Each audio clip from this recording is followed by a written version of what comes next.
छठावा में वही है जर हुनावा में मैं सजा करब गोधन भैया चलले अहेरिया खोड़ली चा बहिना देली आशीष होना जिया हुए मोरा भैया जिया भैया लाखो बड़ी होना गुडू भैया चलले अहेरिया रूबी बहिना देली आशीष होना जिया हुए मोरा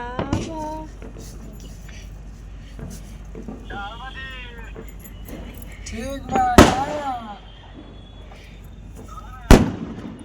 अरे चला बढ़िया बा करलो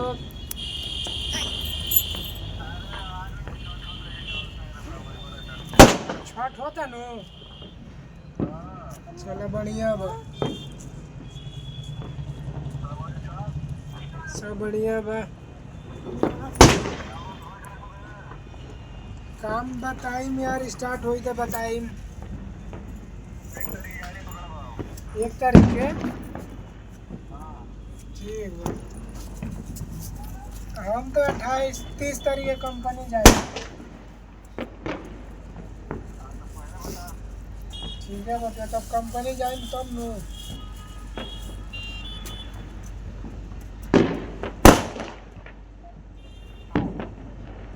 आवाज कट होता है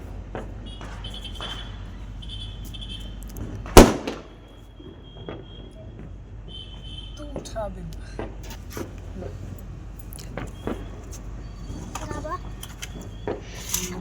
बनाओ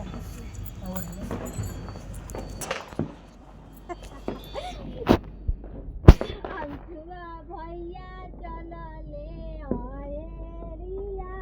रिंकू बैठ जा जिया हुए मोरा भैया जिया भैया लाखो बड़ी सोना अजित भैया चलले अहेरिया रूबी बहिना देली आशीष होना जिया हुए मोरा भैया जिया भैया लाखो बड़ी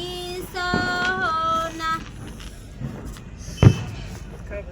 आनंद भैया चलले अहेरिया रिया बहिना देली आशीष होना जिया हुए मोरा भैया जिया भैया लाखो बड़ी सोना अनमोला भैया चलले अहेरिया रिया बहिना देली आशीष होना जिया हुए मोरा भैया जिया भैया लाखो बड़ी होना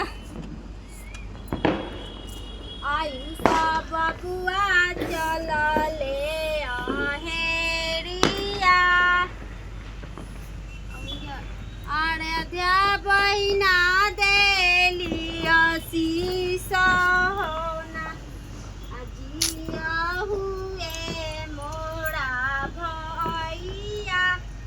जिया भैया लाखो बड़ी सोना आर्यना बबुआ 了。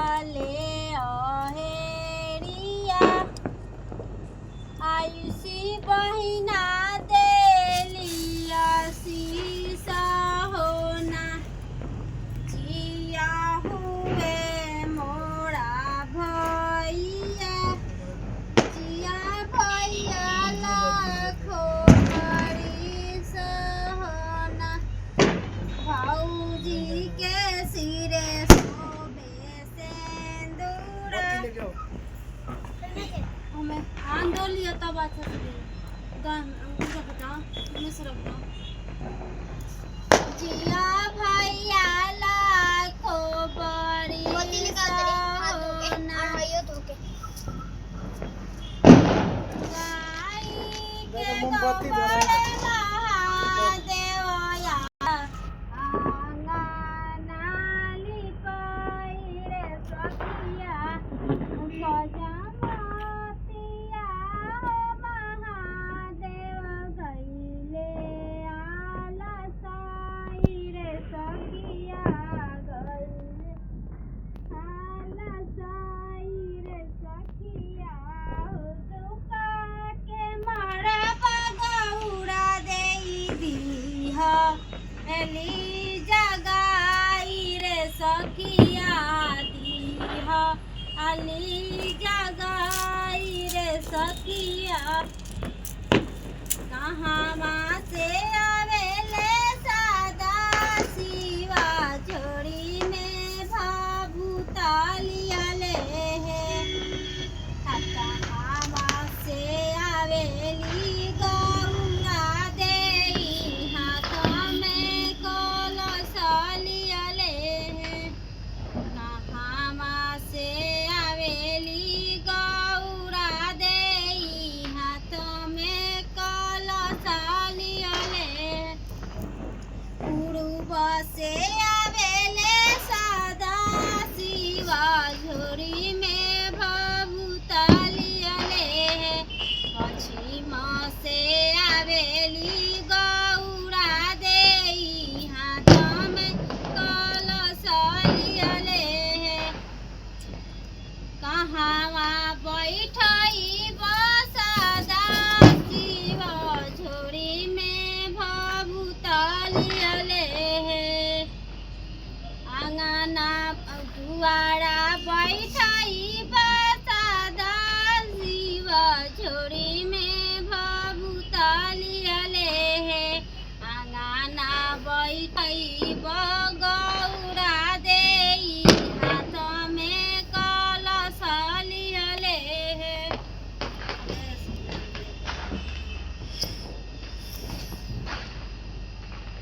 अरे उठा उठा रूबी हो बेटी भैले भीनो सार अरे उठा उठा रिंकू हो बेटी भैले भीनो सार रिया हो बेटी भैले अरे उठा उठा आराध्या हो बेटी नो साल अरे उठा उठा यूसी हो बेटी भैले भीनो पैसी खोजिहा हो बेटी रेंगनी यहाँ के पैसी खोजिहा ये बेटी रेंगनी